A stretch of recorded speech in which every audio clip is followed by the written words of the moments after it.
에베소서 2장 1절부터 7절까지 함께 읽습니다.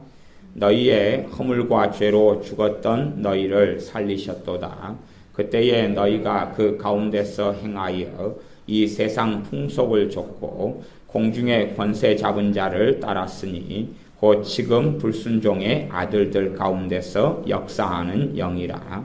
전에는 우리도 다 그 가운데서 우리 육체의 욕심을 따라 지내며 육체와 마음에 원하는 것을 하여 다른 이들과 같이 본질상 진노의 자녀이었더니 긍휼에 풍성하신 하나님이 우리를 사랑하신 그 큰 사랑을 인하여 허물로 죽은 우리를 그리스도와 함께 살리셨고 너희가 은혜로 구원을 얻은 것이라.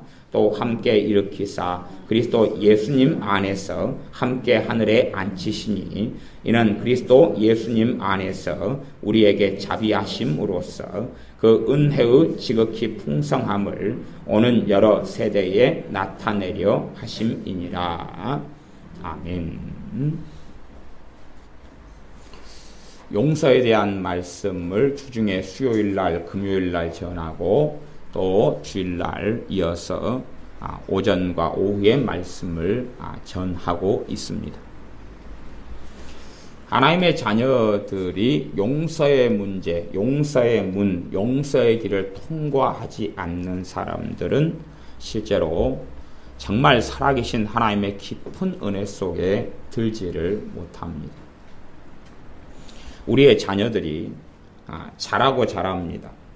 그러나 정말로 많은 자녀들은 이기적이 되고 독선적이 되고 어리석어집니다. 가장 근원적인 이유 중에 하나는 어릴 때부터 잘못된 가치관이 형성되어져 버리기 때문에 그렇죠. 잘못된 가치관. 말씀에 입각한 가치관은 자녀들에게 부모는 가르치지 않습니다. 가르치지 않아요. 물론 말은 조금 가르치거나 예배당에 데리고 나갈 수는 있겠습니다. 그러나 하나님 말씀에 입각한 가치관은 가르치질 않아요. 가르치질 않고 부모의 행동을 통해서 마귀적인 가치관이 들어오게 하고 세속적인 가치관 속에 살게 해요. 세상의 가치관은 마귀의 가치관입니다. 세상의 가치관으로 내 자녀가 형성되고 만들어져 버립니다. 얘가 해달라는 대로 해줘요. 지가 누가 됩니까? 이 땅의 왕이 되고 통치자가 되지요. 가정에서 자식이 중심이 되면 그 자식의 80% 이상은 무조건 지옥에 갑니다. 먹는 음식의 중심, 반찬의 중심이 누구예요? 자식이 되면 그 자식의 80% 이상은 지옥에 간다니까요. 제가 80%도 적게 말한 수치입니다. 예배당에 데리고 나가고 기도해도 반찬의 중심이 아이가 되면 절대 안 되는 것입니다. 무엇을 원하면 사줘요. 중심은 너란 이야기지요. 그러면 그 아이가 예수님을 주님이라고 입으로는 말할지 몰라도 마음에서는 예수님이 주님이겠어요? 자기가 주님이겠어요?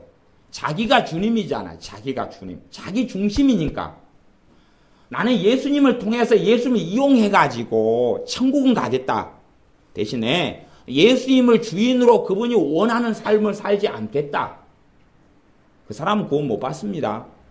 그 사람은 구원 못 받습니다. 그 사람은 아무리 주여 주여 그래도 아무 예수님과 상관이 없습니다. 자, 극단적으로 하는 이야기가 아니고 진실과 진리를 이야기하는 것입니다. 아이가 자기 중심적으로 예를 들어 10년이 키워졌어요. 10년이. 엄마 지금 밖에 놀이터에 나가요. 그러면 나가주고. 아니 그렇게 해주는 건 사랑이지만 그렇게 하는 방식 자체 중심으로 가면 잘못됐다 그런 것입니다. 그렇게 자기 중심성으로 생활과 삶이 만들어집니다. 그렇게 만들어져요. 자기 중심으로 아이가 만들어지고 형성이 되어버려요. 그 다음에 아이는 항상 상처받을 준비를 하게 됩니다. 내가 기대치가 있잖아요. 그래서 절대 제가 정말 부탁하건대 할머니 할아버지들은 절대 손주 키우지 마세요. 그게 사랑이 아닙니다. 그게 지옥에 보내버리는 것입니다. 절대 손주 키우지 마세요. 부탁하노니 할아버지 할머니들은 부모가 애들 키우는데 절대 관여하지 마세요. 털럭만큼도 관여하지 마세요.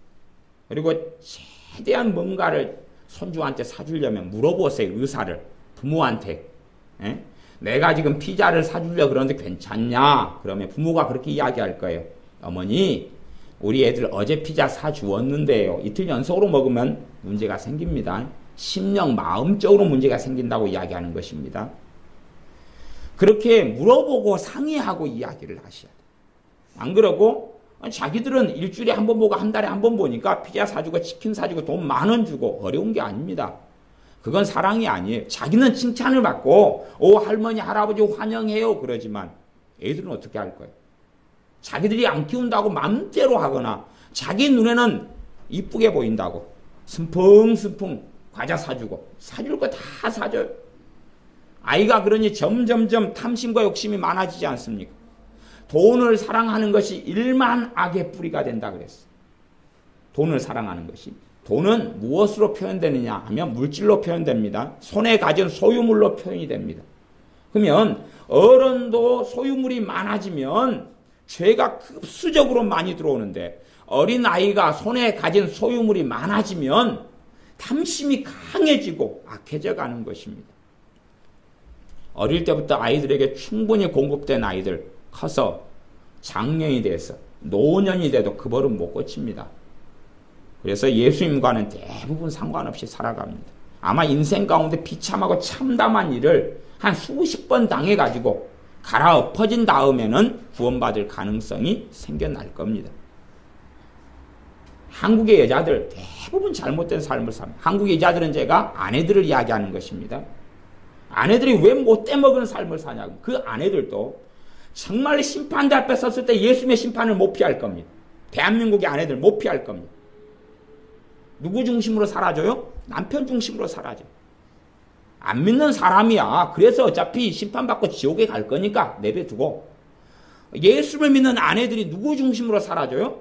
남편 중심으로. 그러니 그 꼬라지를 더 안 좋게 해버리는 것 아닙니까? 그런 아내도 그냥 지가 엄마 아빠가 그냥 이 남존여비 남아 선호 사상 속에 사는 유교 사상 속에 사는 대한민국에서 얼마나 쭉쭉 빨고 그냥 했을 텐데 결혼해가지고 자기 남편을 또 그렇게 중심으로 살아주니까 남자들이 왜 구원 못 받는지 아세요? 여자들 때문에 그러는 것이에요. 자기가 집에서 왕인데 물론 제가 80% 이상의 남자들에 대한 이야기지 20% 이하의 남자들에 대한 이야기는 아닙니다. 모든 남자들에 대한 이야기는 아닙니다. 열에 1명, 2명은 안 그래요. 거꾸로요. 열에 1명, 2명은 여자 중심이에요. 그러니까 그 남자들도 잘못했어요. 근데 열에 8, 9이 문제. 더 적극적으로 여자들이 아내들이 집안에서 남편 중심으로 살아줘요. 남편이 하나님께서 인정하시는 머리인 건 맞아요. 그러나 예수님 중심으로 살아야 되는 거지 남편 중심으로 사는 게 아니에요. 예수님 중심으로 살다 보면 하나님의 나라에 들어가기 위해서는 많은 환난을 겪고 핍박을 받아야 할 것이라. 그것처럼 예수님 중심으로 살다 보면 핍박과 환난이 생겨납니다. 물론 함께 믿는 사람이고 함께 잘 예수님 중심으로 살면 누구보다 큰 행복을 가져올 거예요. 누구보다 큰 행복은 거기서 가져옵니다.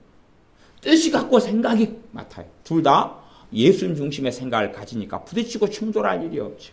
평안하고 좋아요. 이자들이 남편 중심의 삶을 살아줘요. 그러니까 남자가 집안에서 왕으로 살지요. 왕으로 살아요. 음식도 남편 중심. 그게 잘못됐다는 건 아닙니다.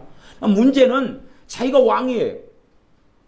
예수님을 잠깐 와서 내가 돈이 부족하고 몸이 아프고 힘들고 마음이 힘들어서 주야 그럴 수 있어요. 그러나 잠깐에 불과하지요. 왜? 그 사람은 돌밭의 마음을 가진 사람이기 때문에 그렇습니다. 돌밭에는 잠깐 동안은 기쁨으로 말씀을 받지만 뿌리가 없기 때문에 환난이 일어나면 예수님을 등지고 떠납니다. 자기가 집에서 왕으로 살았는데 예수님을 믿으니까 누가 왕이라는 거예요? 예수님이 왕이라는 거예요. 자기 뜻대로 이렇게 하고 살았는데 이제 예수님 뜻대로 해야 된다는 거예요. 따를 수 있겠어요? 없겠어요? 없지요. 그래서 남자들은 성경 안 봅니다. 왜 성경 안 보는 줄 압니까? 지가 왕인데 왜 다른 왕의 이야기를 들을 필요가 있습니까? 내가 왕의 신하면 그 왕이 뭘 지시하시는지를 듣고 귀로 듣고 귀담아 듣고 마음으로 듣고 귀를 기울여야 될 거 아니에요. 자기가 왕인데. 그래서 그런 사람들은 인생의 주인공이 자기가 아니라는 것을 여러 사람들을 통하여 깨지고 부서지는 가운데서 조금이라도, 하지만 마음 고치는 건 쉽지 않습니다. 마음 고치는 게 쉽다고요? 어려워요. 왜? 내 가치관이 그렇게 형성이 되어버렸어. 형성이 되어버렸어. 여러분, 이기적인 마음, 여러분이 지금부터 오늘부터 작심하고 없애려고 그러는데 그거 없어져요? 안 없어져요? 안 없어지죠. 자기 중심적인 마음 안 없어지죠. 뭐 어른도 힘들다 그러면 아이들은 몇 배가 힘든 것이에요. 그렇게 살아가요. 그렇게 해놨어요. 어떻게 믿음의 사람, 성령님의 사람, 주님의 사람이 됩니까? 그건 안 되는 것이죠. 대부분의 할머니들이나 할아버지들은 손주들을 지옥에 보내는데 심판대 앞에서 반드시 계산해야 될 것입니다.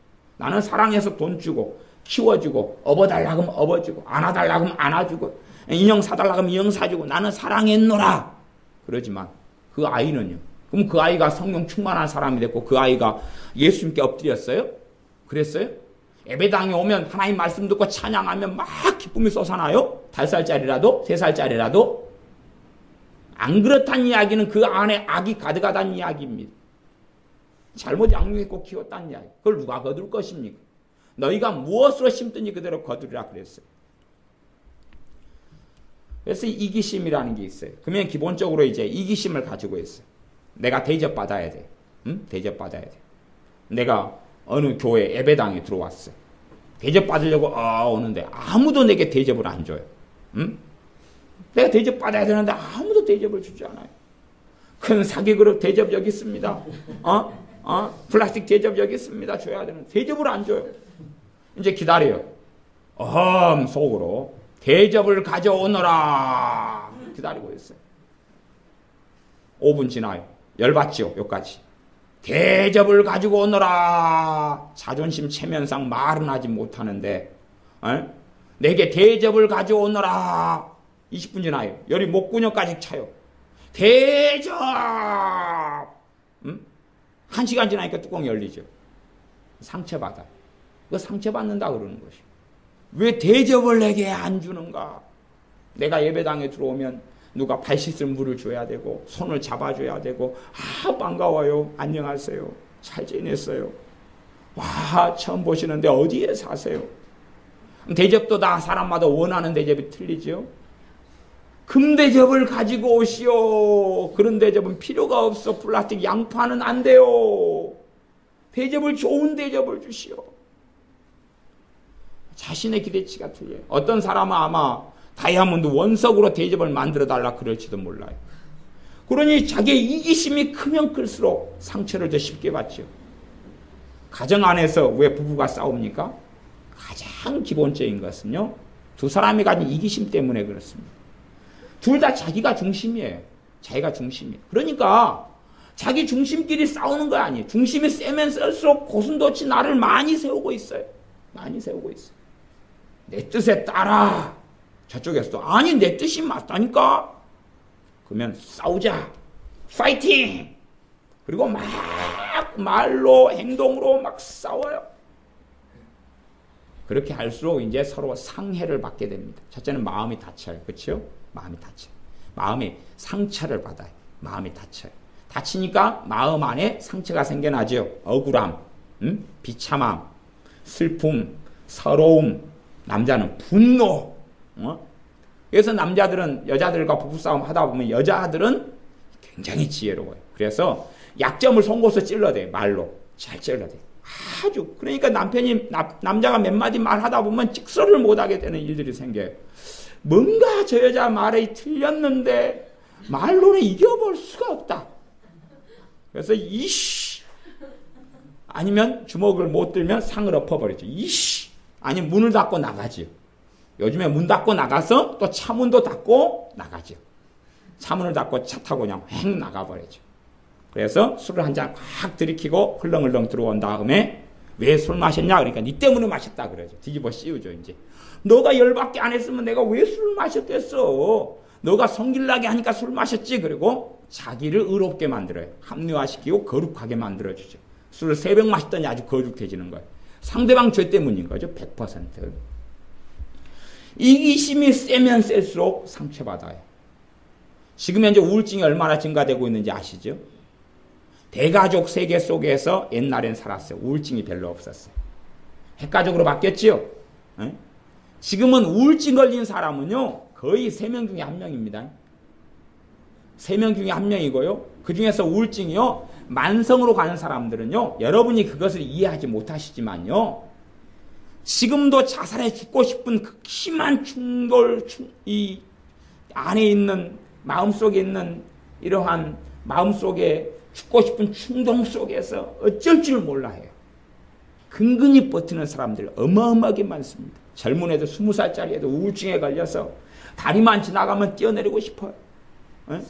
차를 운전하고 가면요, 이게요, 확 핸들을 꺾어버리고 싶어요. 이게 꺾어버리고 싶다니까요. 중앙선을 침범해서 그냥 확 들이받아버리고 싶어요. 거기에 동기만 하나 주어지면 행동으로 옮길 수 있어요. 아까 상처받았고 열받았어요. 그러면 그냥 확 그냥 꺾어버리고 싶은 거예요. 더군다나 정말로 감사하게 그 원수 같은 마누라가 옆자리에 앉아 있어요. 그때는 더 꺾어버리고 싶죠. 응? 중앙선을 확 꺾어버리고 싶어요. 우울증 걸린 사람들은 꺾어버리고 싶어요. 그런 충동을 느끼고 사는 사람들이요, 거의 5에 하나 가까이 됩니다. 대한민국에 사는 사람들. 제가 수치를 많이 말한 것 같지만 안 그렇습니다. 우울증하고 다르게 어떤 사람 분노 속에 미쳐버릴 것 같아요.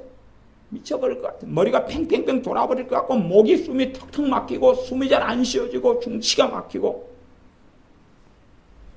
왜 그러냐 하면 상처받았기 때문에 그래요.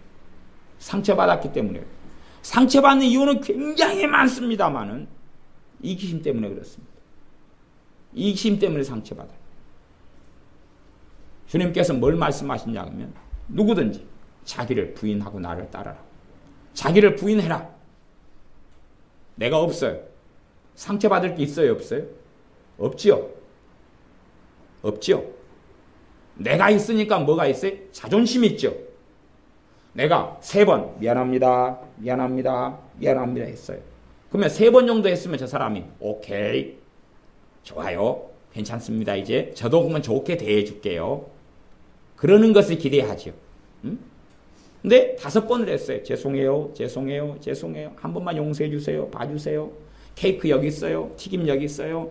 사탕 여기 있어요. 여기 있어요. 상대방이 더 악하게 나와요. 뭐 그때 이제 슬그머니 숨겨놨던 뭐가 튀어나옵니까? 자존심이 튀어나오죠. 자존심이 튀어나와요. 여기다가 휘발유를 붓죠. 분노가 쏟아나죠. 울분이 쏟아나죠. 상처받았어요. 그래서 상처라는 것은 실제로는 내 옛자 때문에 생깁니다. 그래서 내적 치유나 상처 치유라는 것이 유익하고 좋은 점이 얼마간 있지만 많은 부분에는 안 그래요. 많은 부분에는 그렇지 않아요. 이게 심각한 문제들 속에 있어요. 더군다나 이제 상처받은 사람과 상처받은 사람, 이기적인 사람과 이기적인 사람, 이기성도 수준이 다 틀립니다. 저는 지금 하나님 말씀 앞에서 이기성을 이야기하는 것입니다. 하나님 말씀 앞에서 이기성을 이야기하는 거예요. 진리적인 부분에서요. 상처받은 사람과 상처받은 사람이 만나요. 그러면 서로 상처를 더 많이 건들 만한 자리가 있어요. 약점이 많아요. 상처받은 사람. 상처받은 사람 약점이 많아요. 안에 치유되지 않은 상처. 더군다나 그 상처가 뭐 때문에 받아요? 대부분의 경우는 이기심 때문에 받죠. 이기심 때문에 받아요. 자, 그러면 제가 문제를 하나 내볼게요. 여러분, 처녀 총각들은 기억하셔야 돼요. 부모를 공경하지 않는 남자들이나 여자들하고는 절대 결혼하지 마세요. 그러면 지옥에 갑니다. 부모를 공경하지 않는 남자, 여자하고는 절대 만나지 마세요. 아셔야 됩니다. 부모에게 효도하지 않는, 부모를 공경하지 않는 남자, 여자는 절대 만나지 마세요. 그런 사람과 만나면 비참해집니다. 물론 마마보이나 파파걸이나 또 비참해집니다. 그건 부모 공경이 아니라 부모에게 종속돼가지고 독립을 못했다는 것이에요. 그 사람은 더 비참해집니다. 둘 다 비참한 것이에요. 부모를 공경하는 건 독립된 가운데 하는 것이에요. 그까지는 이제 굉장히 큰 과제물이니까 놔두고. 부모를 공경하지 않는다. 부모를 사랑하지 않는다. 그러면 봐보세요. 부모와 함께 20년을 살았어요. 부모를 공경하지 않아요. 20년 동안 뭘 받았겠어요? 상처를 받았겠죠. 상처를 받았겠죠. 봐보세요. 부모 공경이라는 것이요. 부모에게 원하는 돈을 주고 명절 때 되면 용돈을 주는 걸 이야기하는 게 아니에요. 그걸 이야기하는 게 아니에요. 그러니까 부모 공경은 기본적으로 둘이가 대화하는 걸 들어보면 돼요. 대화가 온건하냐, 부드럽냐, 아니면 대화 자체를 거절하느냐.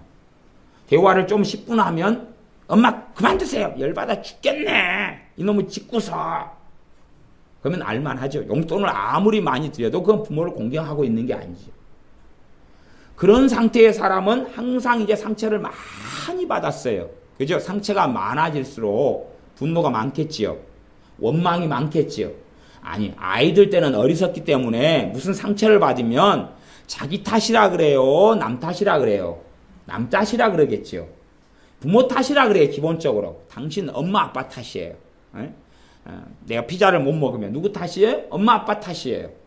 내가 공부를 못해서 누구 탓이에요? 엄마 아빠의 머리가 나쁘기 때문에 그래요. 아니면 집안이 평안할 날이 없으니 내가 어떻게 공부를 잘해요? 공부를 못하니까 엄마 아빠가 좋은 학교를 보내주지 않았기 때문에 그래요. 엄마 아빠가 공부를 안 가르쳐줬기 때문에 그래요. 비싼 과외 선생을 안 붙여줬기 때문에 그래요. 아니면 공부할 환경을 조성해주지 않았기 때문에 그래요. 엄마가 나를 짜증나게 하니까 내가 뭘로 공부해? 엄마가 나를 짜증나게 했기 때문에 그래요. 모든 것을 핑계를 대는 것이. 핑계를 대요. 내가 지금 슬프기 때문에 그래요. 누가 슬프게 했어요? 엄마 아빠가 슬프게 했잖아요. 내가 왜 슬프게 했는데?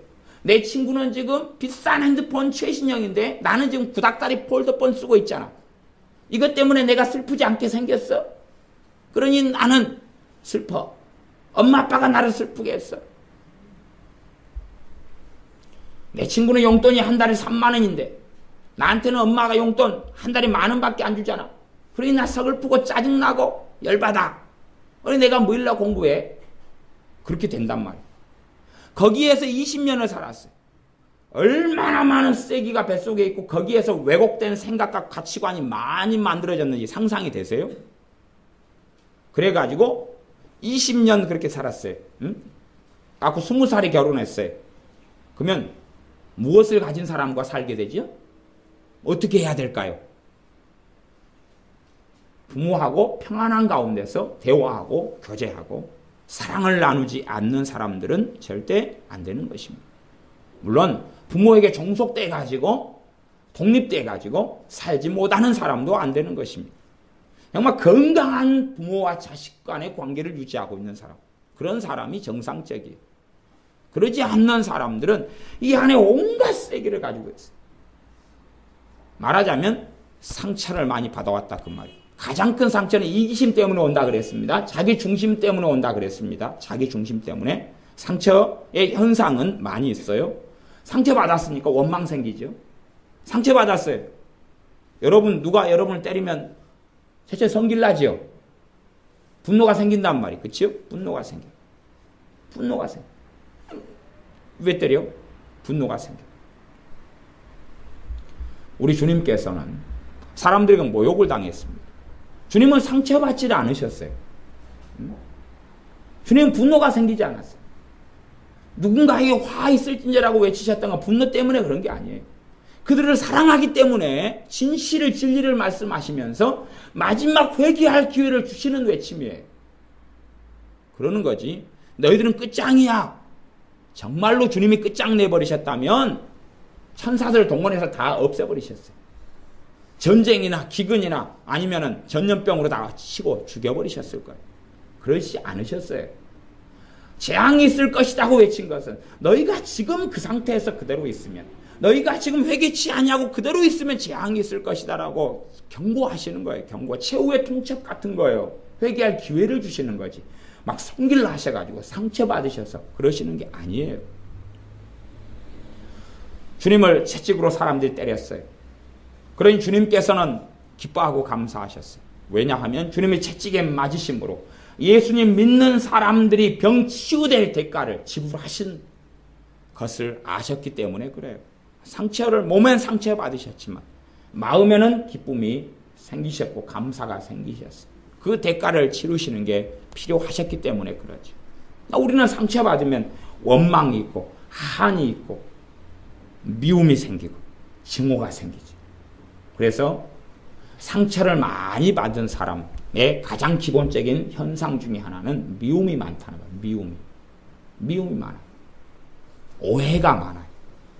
오해가 많아요. 상처를 많이 받으면 생기는 게 오해입니다. 오해. 작은 일마다 오해를 해요. 왜곡을 하고 곡해를 해요. 객관적으로 보는 눈과 시야 자체가 없어져 버립니다. 이게 대부분의 많은 사람이 오해와 곡해를 가져요. 여러분 자신은 객관적이라고 생각하고 부부싸움을 하시지만 둘 다 오해하고 왜곡하는 가운데 싸우셔요. 그래서 꼭 심판을 두셔야 됩니다. 심판도 또 오해와 왜곡을 가지고 있으니 누구 손을 들어줄런지는 모릅니다. 그러니까 개싸움을 하시면 되겠어요. 닭싸움을 하시든지. 오해와 왜곡을 가져요. 상처를 받는 사람은 오해와 왜곡이란 건 색안경을 꼈다 그 말이에요. 색안경을 꼈기 때문에 사건의 진실을 보지를 못해요. 그게 없어져 버립니다. 이미 색안경을 꼈어요. 색안경을 낀 걸로 눈을 수술을 해버렸어요. 아니면 우리 최입사님 같이 용접을 해버렸어요. 용접을. 색안경을 눈에 넣어가지고 용접을 해버렸어요. 그러니 이제 이것은 쉽게 고쳐지지가 않아요.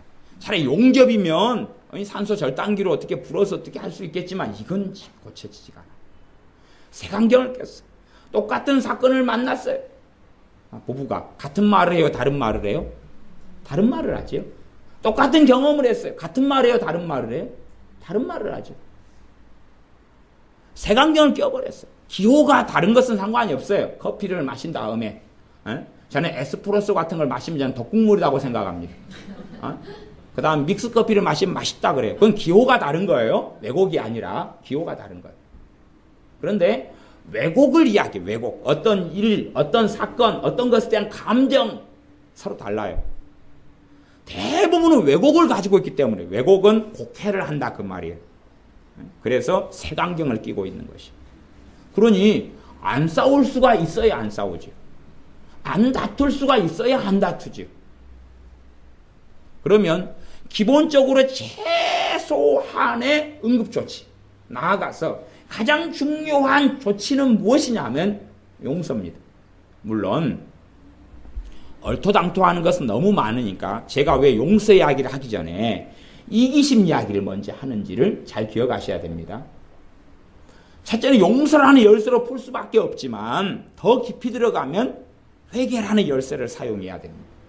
그러지만 제가 뭔가를 알지 못하는 사람들에게는 용서를 먼저 이야기할 수밖에 없어요. 내가 이기심이 있어요. 이기심이 있어요. 그래서 내가 어느 교회 예배당에 갔어요. 이기심이 있으니까 대접받고 싶잖아요. 그치요? 대접받고 싶어요. 그래, 그랬어요. 물론, 이제, 온화한 표정으로 그랬는지 몰라요. 그랬는데, 1시간 예배 드리고 끝날 때, 그리고 집에 돌아갈 때까지 아무도 아는 체를 하지 않아요. 열받지요? 그래서 집에서 일단 열라면을 기본적으로 끓여 먹어요. 그러니까 이제 더 열받는 거예요. 그래서 한마디 하지요. 그놈의 교회는 사랑이 없네. 그놈의 교회는 사랑이 없네. 왜 목사님도 아는 체 하지 않아? 집사님도 아는 체 하지 않아? 권사님도 아는 체 하지 않아? 박사님도 아는 체 하지 않아? 어린 애 새끼들까지도 나를 아는 체 하지 않아? 상처받지요? 영역을 확대하면 확대할수록 상처를 크게 받아요. 사실은 누구 잘못이에요? 이분 잘못이죠. 이분의 미성숙함이에요. 이분의 미성숙함이에요. 요즘에는요, 누구를 알아주는 것을 더 힘들어하는 사람들이 많이 있어요. 아는 체 하지 말아라. 막 그러잖아요. 그래서 그랬는지도 몰라요. 왜? 그 교회에 누구가 지난주에 아는 체 했다가 그 양반이 왜 아는 체 해? 그리고 열받아가 소리를 쳤는지 몰라요. 그 전주에. 그러니까 다 성도님들이 다 쫄아가지고 눈치만 보고 있었던 거예요.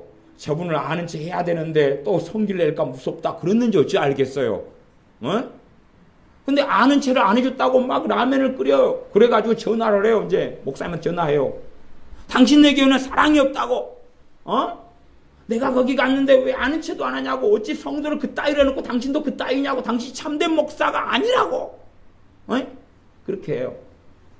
상처받았지요. 푸는 열쇠는 기본적으로 그럴 것 아니에요. 용서란 말이에요. 용서. 물론 객관적으로 따지면 이 사람이 용서할 계제가 있는 게 아니에요. 에? 그러나 일단은 문제를 풀기 위해서는 사람은 다 자기가 잘못했다 그래요? 상대방이 잘못했다 그래요? 상대방이 잘못했다는 입장 속에서 하는 게 용서니까 일단은 그렇게 푸는 수밖에 없는 거예요. 누가 설득하고 누가 알게 해야겠어요. 변명을 해요. 아니 지난주에 어떤 성도님이 오셔가지고 아는 체 했더니 이분이 막 성기를 내서 교회를 시끄럽게 하고 난장판을 만들어가지고요. 그래서요 성도님 그래서 우리 교회 식구들이 다 겁먹어가지고 다 겁이 많단 말입니다. 그래서 아는 체 하지 않았어요. 그러니까 이분이 뭐라 했어요? 변명하지 마시오. 그건 말이라고 하요. 에? 그랬을 거 아니에요. 그러면서 전화기를 투들어가지고 자기 전화기만 깨버렸죠. 그러니까 어떤 아무리 합리적이고 온당한 이야기와 진실한 이야기를 해도 이렇게 왜곡이 생긴 사람은 설득이 됩니까? 안 됩니까? 안 돼요. 나 죽었어 하는 수밖에 없거든요. 어머 이 목사님이 아이고 죄송합니다. 우리가 왜 그리 사랑이 없을까요? 나부터 죽일 놈입니다. 그래야지 조금 화가 풀어져요. 이해하십니까? 그래야지 조금 화가 풀어져요. 어머 이 양반이 뭐라 그래? 맞소 당신 죽일 놈이 맞소 그래요. 그리고 욕을 실컷 하고 전화를 끊은 다음에 그 목사 조금은 뭐 된 것 같네. 그래요. 어? 근데 있는 그대로를 이야기해요. 지난주에 어떤 성도님이 와서 차해가지고 그랬습니다. 이해 좀 해주십시오. 뭔 놈의 이해예요. 이 목사가 거짓말까지 하네. 응? 그러죠. 그러면 진실을 이야기해도 왜곡이나 세지죠. 응? 진실을 이야기해서 왜곡된 사람은 해결이 안 되는 것이에요. 사랑은 허다한 허물을 덮느니라. 저는 참 옛날에 그 말씀이 어려웠어요. 사랑이 허물을 덮는다니 정말 어려웠어요. 이게 무슨 말인고 어디에 쓰는 물건인고. 아니 죄가 있으면 회개해야지 허물이 없어지는 거지. 죄가 허물이에요. 회개해야지 없어지는 거지. 누가 사랑한다고 그게 없어져? 이상한 성경이 다 있네. 이상한 말씀이 다 있네. 정말 오랜 세월 동안 10년 이상은 제가 해결이 안 됐어요. 이게 어디에 쓰는 물건인고 이게. 어떻게 해서 내가 저 사람을 용서한다고 저 사람의 허물과 죄가 덮어진단 말이지? 알 수가 없네. 알 수가 없어. 시간이 많이 흘러서 아마 그 말씀을 가지고 씨름한 지 20년이 넘어서 조금 제가 깨달은 거예요. 20년이 넘었어. 20년을 그 말씀을 가지고 씨름을 했어. 20년을. 안 깨달아져요. 알 수가 있어야죠. 왜 모르냐 그러면 제 수준이 그걸 알만한 수준이 안 되는 거예요. 제 수준이. 왜냐하면 정말로 사랑으로 그 사람의 허물을 덮어본 적이 없는 거예요. 제 수준이. 이해되세요? 제가 사랑으로 허물을 덮어본 적이 있으면 그 말씀이 그 뜻이군 하고 알지요. 제가 그렇게 사랑해 본 적이 없는 거예요. 그런데 어떻게 알겠어요? 그렇게 어떻게 알겠어요? 원수를 끌어안아 본 적이 없는 거예요. 그 길을 정말로 진실하게 그 길을 갈 때 누구의 사랑이 내게 임하고 역사해요? 주님의 사랑이 역사하고 있네요. 옆에다가 나의 자존심, 나의 알량한 멍 가지고 내 사랑을 해요. 부딪히는 거죠. 부딪혀. 왜곡된 사람의 왜곡을 녹이는 길은요. 예수님의 사랑 말고는 없는 것이. 근다고요. 안 녹아지는 사람도 대부분이에요. 성경을 안 보는 사람은 시편이나 잠언의 악한 사람들이 어떠한 종자들인지 모르시는데 잘 보시면 아실 수가 있어요. 성경을 보시는 분들은 시편에 얼마나 많이, 지금 시편 주간 성경 공부하고 있는 중입니다. 이번 주 문제는 꽤 어렵게 냈습니다. 지난주 문제하고. 근데 이 성경 이 시편에 있다 보면 얼마나 악인들이 강팍하고 강포하고 포악한지, 얼마나 변화되지 않는지, 얼마나 못된 일을 하는지가 구구절절히 나와 있어요. 그래서 제가 악인들에 대해서 나와 있는 시편 150편 가운데 악인들에 대해서 나와 있는 시들을 쓰시오. 그랬죠. 150편을 다 뒤져야 돼. 다 뒤져가지고 해보니까 웃으신 분들은 해보신 분들이고 안 웃으신 분들은 안 해보신 분들인 것 같아요. 믿거나 말거나. 해보니까 150편 가운데 몇 편 정도 되든가요? 답은 다 틀리겠죠. 한 70편 나오든가요? 50편 나오든가요? 몰라요? 100편 나오든가요? 나중에 다 확인해 보세요. 어마무시한 분량의 양이 나옵니다. 어마무시, 지연이가 쓰는 말이에요. 어마무시한 분량의 양이 나와요. 그만큼 악인들의 빼난 어려워. 그러나 내가 걷는 길이 사랑의 길이기 때문에 내가 잘못하지 않았는데 용서를 비는 것이. 그래도 변화될 걸 기대할 수는 별로 없어. 그러나 어쩌다가는 내가 정말로 사랑으로 행할 때에 그 사람의 이기심 속에 나온 상처에도 불구하고 내가 그 사람과 용서를 빌어요. 내가 그 사람에게 먼저 손을 내밀고 용서를 빌어요. 내가 먼저. 그때에 그 사람의 마음에 감동이 와요. 그리고 어떤 사람들은 악을 버리기 시작해요. 악을 버리기 시작해요. 어떠한 사람들은 자각하고 깨달아요. 양심이 작용하는 사람들은. 돌아놓고 보니까 지가 더 잘못했거든. 아니요, 내가 더 잘못했어요. 그리고 마음이 온건해져가요. 그때에 그 잘못을 먼저 비는 사람이 예수님의 사람이라면 이 사람은 함께 예수님 믿어봅시다 하는 말에 아멘 그래요. 그래서 이 사람의 모든 죄가 예수님의 피로 씻겨지죠. 그것이 사랑은 허다한 허물을 덮느니라의 길 속에 있는 말씀의 뜻 가운데 하나예요. 내가 먼저 손을 내밀어도 상대방이 안 잡아줄 수 있어요. 잡아주는 걸 기대하는 건 아니에요. 그러나 최대한 상대방이 어떤 이기심이나 어떤 곡해 속에서 했는지 몰라도 내가 해야 되는 게 사랑의 걸음이기 때문에.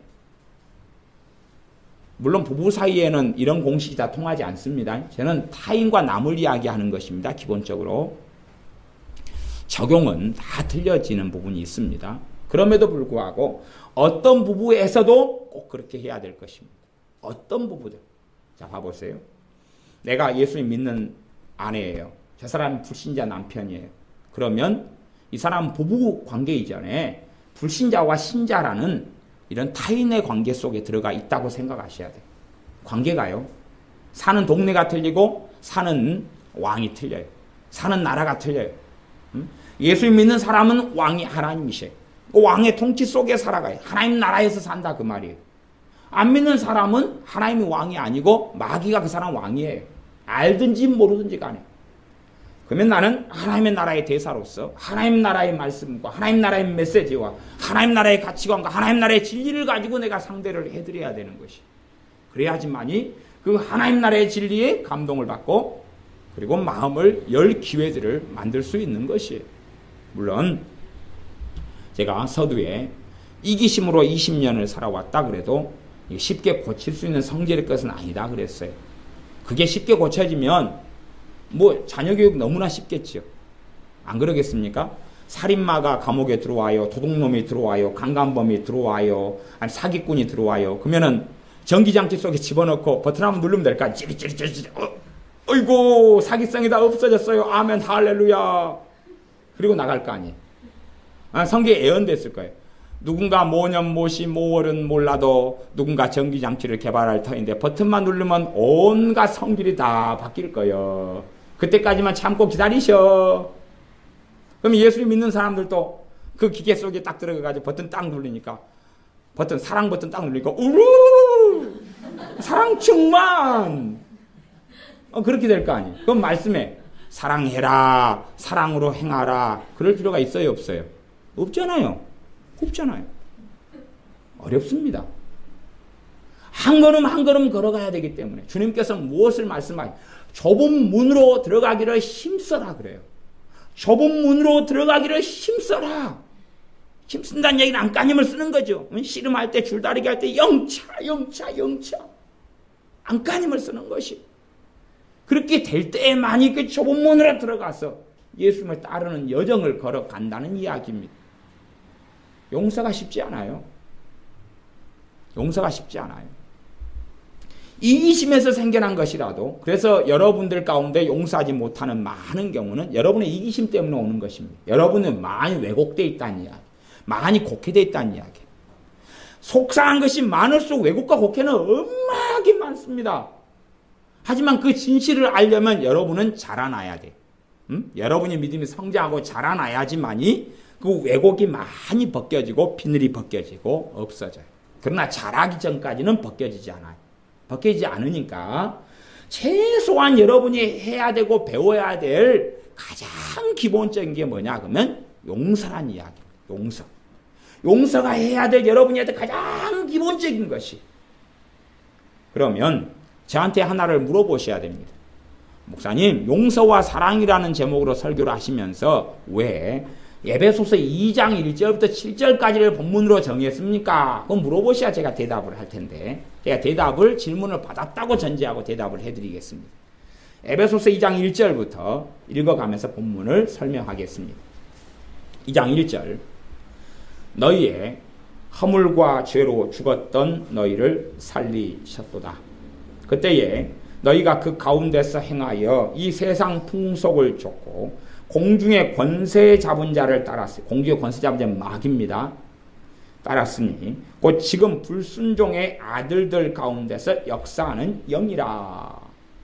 불순종의 아들들, 그러니까 하나님 말씀을 따르지 않는 사람들 속에는 누가 역사하고 있다고요? 이 귀신들이, 이 마귀가 역사하고 있다 하는 걸 알 수 있어요. 하나님의 말씀에 순종하지 않는 길을 걷는 모든 사람들에게는 마귀가 역사하고 있다는 걸 알 수가 있습니다. 그렇게 하나님을 따르지 않고 알지 않았을 때에, 그때에 하나님께서는 너희의 허물과 죄로 죽었던 너희를 살리셨도다 라고 말씀합니다. 너희를 살리셨도다. 그렇다면 생각해 보십시오. 자요, 내가 왜 용서해야 되는가? 내가 왜 용서해야 되는가? 여러분이 누군가에게 정말로 여러분이 비참한 빚더미 속에 있을 때, 정말로 비참한 빚더미 속에 있을 때, 한 100억 빚을 졌다고 생각해 보세요. 1억 빚마저도 이게 돈이 없을 때는 또 환장을 하지요. 근데 100억 빚을 지고 있어요. 빚쟁이들이 하루에 수십 명씩 쫓아와요. 그런데 누구가 100억 빚을 다 갚아주고 그리고 900억까지 줬어요. 1000억을 줬단 말이에요. 1000억을. 1000억을 주어서 내가 정말로 아름다운 삶을 살 수 있었다고 가정해. 물론 돈으로는 그런 사람은 안 됩니다. 1000억 딱 받으면 그때부터 형제간의 의리는 다 끊고 부부도 이혼하고 그걸 가야지요. 안 그래요? 1000억 딱 생기면은 남편이나 아내가 가만히 있겠어요? 한 달에 챙겨야지. 그러니까 이미 끝장나는 거예요. 돈 있으면 끝장나는 것이. 그래 돈 생겨보면 그 속에서 부부싸움에 부부의 금수를 알 수가 있어요. 꽁돈 한 1000만 원 생겨보면 이제 아무것도 아니에요. 사랑이라는 거. 진짜 사랑 있는 사람은 1억이 딱 꽁돈이 생겨도 당신 먼저 잡수고 싶은 대로 잡숴가셔. 아니 처가를 위해 쓰세요. 시댁을 위해 써야지. 동생을 위해 써야지. 그렇게 가겠죠. 아니면 이거 잘 모아가지고 애들 나중에 대학 보낼 때 좀 모으세. 그렇게 하고 그것까지 대단한 싸움은 안 해요.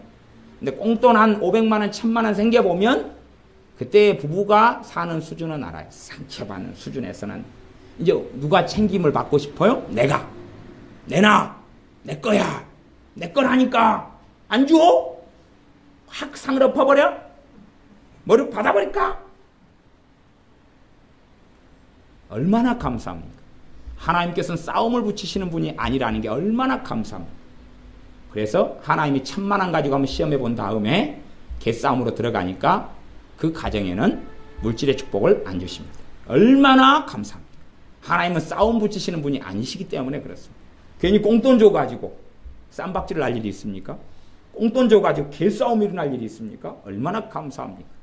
하나님은 꽁돈을 그래서 거의 안 주십니다. 꽁돈 주실 때 되면 일단 작은 액수를 가지고 시험을 해보십니다. 하나님은 지혜로우신 분이기 때문에 그것을 가지고 개싸움으로 안 들어가면 조금 더 주시고 개싸움으로 안 들어가면 좀 더 많이 주시는 하나님이신 지혜로우신 하나님이십니다. 그래서 꽁돈이 생겨보면 그 부부가 살아가는 수준은 알 수가 있어요. 부부가 살아가는 수준. 아이도 마찬가지입니다. 아이의 수준에 공짜 돈이 생겨보면 아이 수준은 드러나는 것이. 공짜 돈이 생겨나면 먹고 노세, 젊어서 노세, 그리고 쇼핑하러 다니고 뭐 먹고 다니고 그러면 얘 수준은 뻔한 거구나 알 수가 있죠. 하나님께서 우리를 용서하셨어요. 자, 하나님이 우리를 용서하셨어요. 그러면 내가 그 용서를 정말로 받았다. 그리고 그 용서를 내가 안다. 그 무게를 안다. 무게를 안다면 우리는 어떠한 것이라도 용서할 수 있습니다. 용서라는 게 뭔지 아십니까? 용서는요, 상대방이 내게 저질렀던 일을 무효로 만드는 것입니다. 무효로 만드는 것이. 무효로 만드는 것. 그렇기 때문에 예수님의 십자가 없이 참된 용서는 이루어지지가 않아요. 예수님의 십자가를 모르고서는 참된 용서는 할 수가 없어요. 용서를 정말 해 나가시려거든 예수님의 십자가를 묵상하십시오. 정말 용서의 길을 걸으려거든 예수님의 십자가를 묵상하십시오. 나를 위해 피 흘리신 그 십자가를 묵상하십시오. 그러지 사람과의 관계 속에서 내가 옳은데 내는 잘못이 별로 없고 네가 다 잘못했는데 그렇게 보면 용서는 할 수 없어요. 저 사람이 틀리고 내가 옳아요. 관계 속에서. 근데 하나님과 나하고 관계 속에서는 내가 다 나쁜 놈이거든. 그런데 나를 용서하셨어. 그런데 나를 받아줬어. 허물과 죄로 온갖 허물, 온갖 죄로, 온갖 죄로 얼룩져 있는 나를 예수님의 피로 씻겨주고 내 자식이다. 천국 너에게 내가 주겠다. 약속하시고. 그리고 나를 하나님의 생명책, 어린 양의 생명책 이름을 기록하셨어. 그것을 아는 사람, 그것을 믿는 사람은 용서의 길을 걸을 수가 있어요. 모르는 사람은 못 걸어요. 진정한 용서는 예수님의 사람만 할 수 있어요. 진정한 용서는 예수님의 사람만 할 수 있어요. 그렇지 않은 사람은 못해. 할 수 없어. 그래서 용서라는 과제가 하나 나타났을 때에 그가 이제 진정한 예수님의 제자로 살 것인지 아니면 그저 그렇게 살다가 인생을 마감할 것인지 하나님의 은혜의 문을 닫아버릴 것인지 활짝 열린 대로처럼 열어놓을 것인지 활짝 열어놓을 것인지. 전에 최권능이라는 일제시대 때 목사님이 계셨어요. 성함은 최봉석 목사님이신가. 그런데 그분을 통하여 하나님의 놀라운 권능이 많이 나타났다 그래서 이름처럼 별명이 됐어요. 그분이 일제시대 때 예수님을 전도하는 것을 일본 사람들이 못하게 했어요. 못하게 했어요. 왜냐하면 하나님 나라의 가치관이 들어가 버리면 일본 애들이 제국주의 가치관을 식민지로서 이 한민족에게 심어넣는 것에 극심한 차질이 생겨요. 내선 일체라든지 있잖아요. 그러니까 기독교가 전파되고 예수님이 전파되고 믿음이 전파되는 것을 일본 사람들이 극심하게 반대해서 적그리스도에서 마귀 앞잡이로 행했어요. 일제시대 때. 예수님을 전도했던 사람들을 잡아다가 가두고 무너뜨리고 고문하고 죽이고 그랬어요. 전도를 이 최권능 목사님, 최봉성 목사님 하시니까 일본 사람들이 잡아가 핍박도 많이 했어요. 그래서 그분을 때렸어요. 고문했어요. 고문하고 채찍으로 때렸어요. 때릴 때마다 그 목사님이 예수 천당 불신지옥 그랬어요. 근데 지금 현재의 어떤 서울역 앞에서는 어디서나 예수 천당 불신지옥 하는 사람들은 뱃속에 있는 것이 100%는 아닙니다. 대부분이 그래요. 정죄입니다. 정죄. 사람들에 대한 정죄로서 외치는 거예요. 최봉성 목사님이 외친 것은 정죄가 아니라 자기를 고문하고 때리는 그 순사에 대한 복음이고 사랑이에요. 똑같은 단어인데 틀려요. 그러니 그분이 예수 천당 불신지옥에는 누가 역사요? 성령 역사하고요. 대부분 노방전도 하면서 예수 천당 불신지옥 그러는 거야. 자기는 의롭고 너는 나쁜 놈이에요. 너는 다 지옥 가고 나는 천국 가 나는 하나님이라고 있어 하는 정죄예요. 성령 역사를 안 해요. 그러니까 들으면 기분 나빠지는 거예요. 들으면 성질 나고 들으면 짜증 나요. 똑같이 전도를 하더라도 많은 사람들이 이제 정죄하면서 전도해요. 정죄하면서 예수 천당 불신지옥. 그러니까 듣기가 싫은 거예요. 최봉성 목사님이 맞으면서 순사에게 외쳤던 예수 천당 불신지옥은 그의 영혼을 사랑하는 외침이에요. 그러니까 이 순사 양반이 계속 때리고 고문하다가 도대체 당신은 왜 내가 고문할 때마다 그렇게 예수님이 튀어나오냐고 그랬어요. 정죄로 했다면 순사는 더 열받았을 건데 열받은 게 아니에요. 왜 그러냐 그러니까 내게는 예수님이 꽉 차 있어서 어디를 건들든지 예수님이 나온다 그랬어요. 예수님의 성질? 예수님의 분노? 예수님의 짜증? 예수님의 사랑이죠. 그러니 그 순사가 당신 포기다 포기 가라 그리고 내보내줬어요. 내보내줬어요. 세상이 감당치 못할 사람이다. 예수님의 사람들은 예수님의 나를 향한 사랑을 알아요. 나를 어떻게 용서해 줬는지를 알아요. 믿음이 성장할수록 나를 어떻게 용서하셨는지를 알아요. 여러분이 믿음이 예수 믿는 믿음이 성장하지 않으시면 여러분을 얼마나 더 사랑하셨는지를 잘 몰라요. 어릴수록 부모가 자기를 어떻게 희생하면서 사랑한지를 모르잖아요. 기저귀 치워주죠. 밥 해 먹이죠. 밥만 1년에 3끼씩 먹이는 것도 보통 일이 아니잖아요. 그게 사랑이에요. 그게 사랑. 1년에 밥 3끼를 먹이는 게 사랑이에요. 그런데 그것을 어릴 때는 당연한 듯이 알아요. 이기적으로 키워놓을수록 당연한 듯이 알아요. 당연한 거 아니거든요.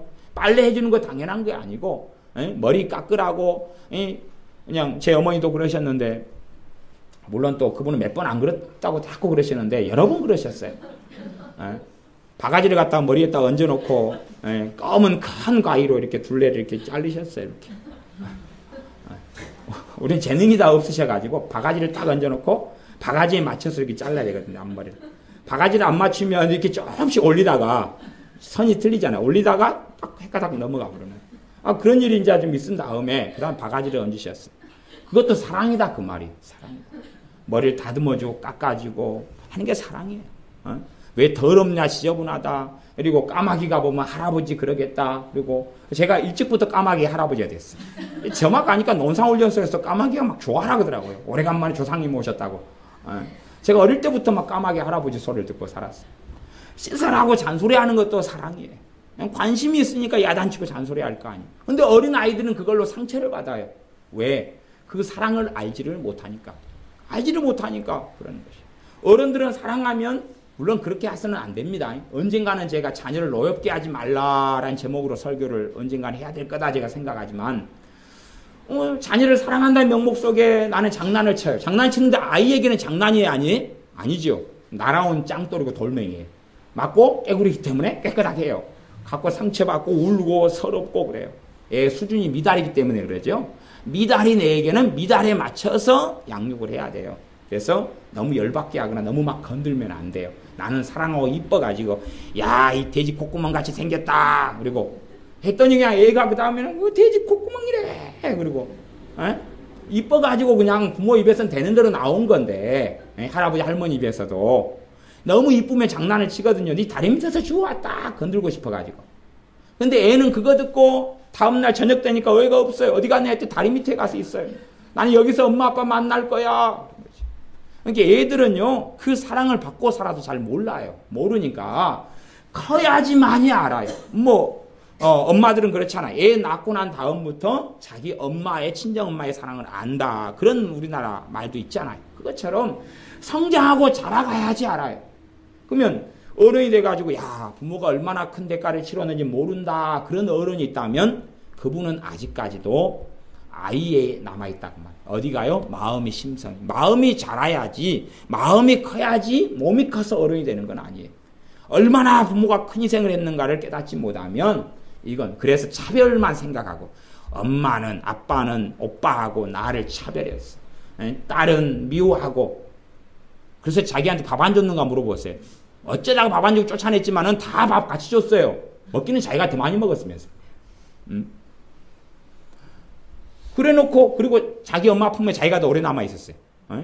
그냥 오빠는 그냥 일찍 그냥 간다고 떠나버리고 자기는 그냥 막 30살까지 붙어 있었으면서. 그랬으면서 엄마는 그것도 꼭 친정 엄마 근처에다가 집어넣어가지고 결혼해가지고 맨날 가서 자기 애들 맡기면서 엄마는 나만 미워했어. 변태지요. 근데 어리기 때문에 그래. 어리기 때문에 그래. 성장하고 나면 사랑을 알아요. 정말로 예수님의 사람들은 예수님의 사랑을 그만큼 알수록 누려요. 알수록 누리는 것이. 그 사랑을 내가 아는 사람들 알기 때문에 받았기 때문에 하는 게 용서의 길이에요. 예수님의 사람들이 용서의 길을 걷지 않고 용서의 길에서 포기하고 멈춰버린다면 그 사람은 거기에서 멈추는 거예요. 거기에서 주님의 사랑을 별로 누리지 못해. 주님의 사랑이 오면 나를 변화시켜. 주님의 사랑이 오면 내 심성과 삶과 인생을 변화시켜. 주님의 사랑이 나타나면 변화시켜. 사도 청년 사울을 변화시킨 것이 주 예수님께서 변화시키셨는데 그분의 사랑이 그를 변화시키셨던 것. 그러니 그가 성령의 감동을 통해 에베소 2장에 이렇게 기록해 놓는 것이 허물과 죄로 죽었던 너희를 살리셨고, 그러면서 2장 2절은 너희가 이때 정말로 마귀만 따라서 살았다 그랬어요. 하나님께 회개했더니 너희를 살리셨다 그게 아니고요. 너희가 마귀만 불순종의 아들간의 역사하는 그 영, 이 세상의 악한 영 마귀를 따라서 살았는데 그때는 너희를 위해 죽었다고 그래. 너희를 사랑해서 너희를 위해 죽었다 예수님께서 라고 말씀합니다. 2장 3절 전에는 우리도 다 그 가운데서 우리 육체의 욕심을 따라 지내며 우리가 우리의 욕심 때문에 마음대로 했다 그 말입니다. 육체와 마음에 원하는 것을 하여 다른 이들과 같이 본질상 진노의 자녀이었더니 하나님의 진노를 받을 수밖에 없는, 지옥에 갈 수밖에 없고 심판받을 수밖에 없는 우리였다. 그때 4절 긍휼에 풍성하신 하나님이 우리를 사랑하신 그 큰 사랑을 인하여 긍휼은 불쌍히 여기는 거야. 하나님이 정말로 우리를 짠하게 여기고 불쌍히 여겼어. 정말 지옥에 가야 되고 죄를 너무나 많이 짊어지고 감당할 수 없는데, 그리고 지옥에 갈 수밖에 없는데 불쌍하다, 짠하다. 내가 사랑해야 되겠다. 이들을 끌어안아야 되겠다. 그리고 예수님의 십자가에 죽게 했다는 이야기입니다. 허물과 죄로 온갖 더러움으로 얼룩져 있는데 나를 사랑하셔서 그러셨다는 이야기. 5절 허물로 죽은 우리를 그리스도와 함께 살리셨고 너희가 은혜로 구원을 얻은 것이라. 하나님의 은혜를 내게 베풀어 주셨어. 나를 용서해 주셨어. 먼저 하나님이 용서해 주셨어. 하나님이 용서해 주신 것은 내가 하나님께 용서 구하고 회개하기 전에 십자가를 세워놓으시고 피를 흘리신 거예요. 우리 주 예수님께서 먼저 용서해 놓으셨고 그 용서에 초청하신 거예요. 용서해 놓으셨어요. 이리 와라. 그래서 누려라. 오는 사람은 용서해 놓으신 걸 누릴 수가 있고 주님께 오지 않은 사람은 누릴 수가 없어요. 주님의 용서를 정말로 경험하고 아는 사람, 하나님의 용서를 경험하고 아는 사람은 용서의 길을 걷습니다.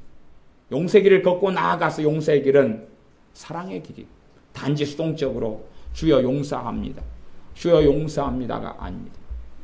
그래서 로마서 12장에 너희 원수가 줄이거든 먹을 것을 주고 너희 원수가 목마르거든 마실 것을 주어라 그랬어요. 그것이 주님께서 원하시는 사랑의 길이고 용서의 길이에요. 우리는 그렇게 생각하지 않아요. 내가 하나를 주면 하나가 와야지. 내가 하나를 주면 하나가 와야지. 못해도 내가 2개 주면 하나는 와야지. 아니요. 많은 사람은 그렇게 하지 않을 거예요. 그래서 베드로 사도는 물어요. 내 형제에 대해서 하루에 몇 번씩 용서할 거야. 하루에란 나는 없지만은 잠정적으로 사실 가로쳐놓고 있다고 볼 수 있는 본문입니다만은 내 형제에 대하여 몇 번을 용서할까요? 저 사람에 대해서 몇 번을 용서할까요? 7번씩 할까요? 그랬더니 주님께서 70번씩 7번이라도 해라. 70번 곱하기 7, 490번까지라도 해라. 그렇게 용서해라. 라고 말씀하셨어요. 우리가 걷는 용서의 길이 사실은 한 사람에 대해 490번이다. 무한하게 용서해 걷는 길이에요. 어떤 면에서는 하루에 490번이라고도 해석하고 번역할 수 있어요. 많은 주석가들은 그렇게 하루라는 단어가 없지만 문맥상으로 하루에 490번이라고 해석할 수 있다. 그렇게 되어져 있는 주석들을 제가 보았습니다. 6절 또 함께 이렇게 그리스도 예수님 안에서 함께 하늘에 앉히시니 하나님 나라의 신분을 주셨고 하나님 나라의 시민권을 주셨다는 이야기. 영주권, 미국의 영주권 하나 따는 것도 정말 보통 일이 아니잖아요. 이민 가신 분들 영주권 때문에 얼마나 큰 고통을 하는지를 듣고 보았습니다. 하나님 나라의 시민권은 미국의 영주권하고는 상상할 수 없는 것입니다. 그런데 그것을 내가 아무런 대가, 아무런 희생, 아무런 자격이 없는 내게 베풀어 주셨어요. 예수님의 이름을 불렀다는 것, 예수님을 마음으로 믿었다는 것, 예수님을 믿고 찾았다는 것, 그 하나만으로도. 7절 이는 그리스도 예수님 안에서 우리에게 자비하심으로써 그 은혜의 지극히 풍성함을 오는 여러 세대에 나타내려 하심이니라. 그 은혜의 지극히 풍성함. 사실은 그러면 내가 용서가 어렵다는 이야기는 나는 그 은혜의 지극히 풍성함을 제대로 알지 못하고 있다는 사실이에요. 제가 생각할 때 3층에 있는 의원이는 회개해야 돼. 반드시 회개해야 돼. 물론 우리 및 주원이도 회개할 것이 좀 사실은 많아요. 왜냐하면 제가 1,000원짜리를 줬어요. 이렇게 1,000원을 줬어요. 그러면 별로 감사를 안 해요. 그냥 뜨뜻무지근하게 인사하라 그러니까 감사합니다 그래요. 그러다가 제가 100원짜리 5개를 짤랑거리면서 야 바꿔줄게. 딱 바꿔주잖아요. 500원을 제가 거슬러 이제 1,000원짜리를 제가 받고 지폐를 받고 500원을 줘요. 그러면 의원이가 감사합니다 좋아가지고 그래요. 그러면 제가 1,000원을 줬는데 그 은혜를 모르는 거예요. 이게 값어치 자체를 모르니까. 그치요? 종이 쪼가리 준 거예요. 아이고 목사님은 또 요거 종이 쪼가리 하나 주고 또 감사 인사 받으려고 그러시네. 종이 쪼가리 이거 뭐 하셔 이거. 진짜 이거 가지고 한번 뭔 바꿔먹기 하던 것 같은데 기억이 알쏭달쏭하네. 이거 가지고 슈퍼마켓에서 그 아저씨가 뭘 줬는지 알쏭달쏭하네. 그러지만 100원짜리 몇 개가 더 좋은 거예요. 그러니까 100원짜리 몇 개로 바꿔주면 감사합니다 그래요. 그러니까 1,000원의 가치를 아직 모르니까 그래요. 나중에 알게 되면 걔는 반드시 기억해야 될 거예요. 제가 1,000원짜리를 여러 번 많이 주었다는 사실을. 근데 1,000원짜리만 제가 계속 해주면 얘는 가치를 잘 모르니까. 그러니까 감사도 시원찮게 하죠. 근데 예수님 믿는 우리가 그것보다 훨씬 더 지독한 사람들이.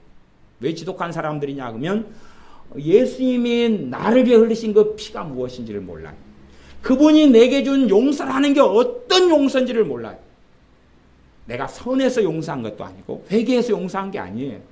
그렇게 성경을 알고 있는 사람들은 아직 잘 모르는 분들입니다. 그것은 2부예요. 2부. 내가 회개해서 용서하시는 건 2부고 1부는 회개하기 전에 용서하신 거예요. 그게 1부입니다. 그건 복음의 기초예요. 회개하기 전에 하나님을 찾기 전에 용서해 놓고 무엇을 통해 십자가를 통해서 피 흘려 놓고 그리고 그리 와라는 것이 초청하신 거예요. 와라는 것이. 그 용서를 모르는 사람들은 용서의 길을 못 걸어요. 여러분이 어떤 사람을 1,000번을 용서해요. 그가 돌이키지 않아요. 10,000번을 용서하면서 끌어안고 가요. 주님 앞에 섰을 때 영광의 면류관을 쓰게 될 것입니다. 그걸로 인하여 주님은 너가 나를 알았다고 말씀하실 거예요. 내가 어떤 사람을 500번을 용서해요. 그런데 501번째 만나서 내 뺨을 쳐요. 그때 칼을 갈아 죽일 거야.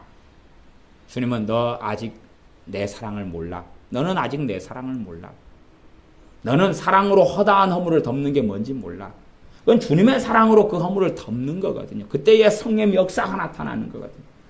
정말로 내가 예수님의 사랑으로 역사, 정말로 이게 사심 없이, 나는 사심이 없다고 생각하지만 사람들은 대부분 사심이 있습니다. 정말로 성령의 역사로 주님의 사랑으로 행하면 몇 번을 부딪히면 터져버리는 것이에요. 몇 번을 그 사랑으로 하면 변화가 나타나기 시작해요. 진짜는 그렇습니다. 그래서 이 하나님의 어떤 세상 법이라도 이 하나님의 사랑을 금지하고 막을 수가 없다 그랬습니다. 막을 수가 없어요. 금지할 법이 없다 그랬어요. 이 성령의 9가지 열매들에 대해서 금지할 법이 없다 그랬어요. 내가 정말로 예수님의 사랑으로 행하지 않기 때문에 내 알량한 사랑, 내 인격. 물론 인격으로 행하시려면 저보다는 훨씬 위대하셔야 됩니다. 배를 더 많이 나오게 하시라고. 뒷짐지고 인격으로 내 아주 보잘것없는 인격으로 행하니까 거기에는 감화 감동이 나타나지 않아요. 내 인격이라는 게 건들면 그냥 팍 그냥. 그래서 까칠한 사람들은 아내가 상처를 많이 받은 사람들이 까칠해요. 이기적일수록 까칠해요. 내 생각과 주관이 세죠. 무슨 말만 하면 콱 찔러요. 꼬투리를 잡아가지고 콱 찔러요. 전체 내용을 받기보다는 찔러요. 그래서 갑옷을 상시 준비해야 돼. 갑옷을. 신앙생활, 교회생활 할 때 조직에 쓴맛을 안 보려면 갑옷을 상시 구비해야 돼. 찔러도 그냥 방패로 막고 믿음의 방패로 팍 막아요. 찔르니까 상시 시비를 걸고 꼬투리를 걸거든요. 공격을 해요. 남자들은 시비를 걸다가 안 되면 그냥 폭력을 행사하기도 해요. 그래서 주님의 사랑을 아는 사람, 은혜의 지극히 풍성함을 오는 여러 세대에 나타내려 하십니다. 근데 내가 은혜의 지극히 풍성함을 몰라요. 왜요? 내가 용서의 길을 걸을 때 그 베일과 비밀은 벗겨져서 내가 물밀듯이 내가 누리게 되는 것이거든요. 내가 용서의 길을 걸을 때 누릴 수 있는 것이. 용서의 길은 전혀 용서할 가치가 없는 사람을 끌어안고 가보는 것이에요. 1000번도 10,000번도 해가고 가보는 것이. 누구의 사랑으로요? 예수님의 사랑으로. 여러분 인격으로 하시면요. 여러분 인격으로 할 때는 성길 나요. 그러면서 자기는 또 의로워지죠. 나는 이렇게 고상한데 이놈이 나쁜 놈이여. 근데 내 인격으로 사랑하는 게 아니에요. 여러분 인격이 뭐 대단하고 뭐 거룩합니까? 예수님의 사랑이 아니면 용서의 길은 걸을 수가 없습니다. 여러분들이 용서의 길을 반드시 걸으시기를 바랍니다. 나아가서 여러분이 성장하면 내 이기심 속에 상처받은 것이 얼마나 왜곡되어 있고 얼마나 어그러져 있는가를 그때는 좀 알게 되실 겁니다. 여러분이 용서를 여러분이 잘못하지 않았는데도 손을 먼저 내밀기도 하고 내밀어도 상대방이 거절하면서 더 억울하게 할 수 있어요. 누구 앞에서 용서하는 것입니까? 하나님 앞에서 그 길을 걷는 것이. 하나님께서는 갚아주시는 것입니다. 하나님은 갚아주셔요. 시편 34편인가 다윗이 그렇게 했지 않습니까? 자기 원수들 때문에 그들이 병들었을 때에 정말로 금식하면서 기도해주고 그랬어요. 그랬더니 하나님께서 내 기도를 내 품으로 돌려주셨다 그래요. 내가 그들을 위해서 했던 기도를 하나님이 나중에 내가 어려울 때 그 기도를 나를 위한 기도로, 나를 위한 응답으로 바꿔주셨다고 하는 것이. 내가 정말로 내 원수들을 위하여 때론 금식하고 때론 울부짖고 통곡하고 간절히 기도할 수 있느냐? 그러면 내가 용서 정말 하고 있느냐, 그를 사랑하고 있느냐를 알 수가 있어요. 내가 정말로 사심 없이 그의 영혼을 위하여 하나님께 부르짖어 기도할 수 있느냐? 그렇게 사랑해 가다 보면 용서라는 차원보다 훨씬 더 깊은 차원을 보게 되고 만나게 됩니다. 사랑이라는 차원이. 용서를 넘어서서 사랑이라는 걸 보게 됩니다. 우리의 삶 속에서 반드시 용서는 통과해 가면서 더 적극적으로 사랑할 수 있는 예수님의 사람들이 되시기를 바랍니다. 기도하겠습니다. 아버지 하나님, 우리가 우리의 삶 속에서 내 이기심 때문에 무수히 많이 상처받고 상대방을 탓하며 원망합니다. 그러하온즉 우리가 그런 속에서라도 우리의 곡해되고 왜곡된 이기심 속에서 받는 상처라 할지라도 우리의 수준에서는 용서하는 것을 배우게 하여 주시옵소서.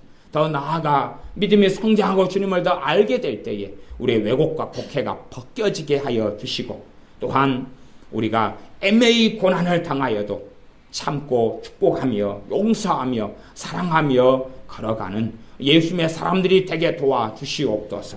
내 사랑으로는 사랑할 수 없사오매 주님의 사랑을 받아 주 예수 그리스도의 사랑으로 용서하며 사랑의 길을 걷는 주 예수 그리스도의 제자들이 우리가 되게 하여 주시옵소서. 예수님의 이름으로 기도하옵나이다. 아멘.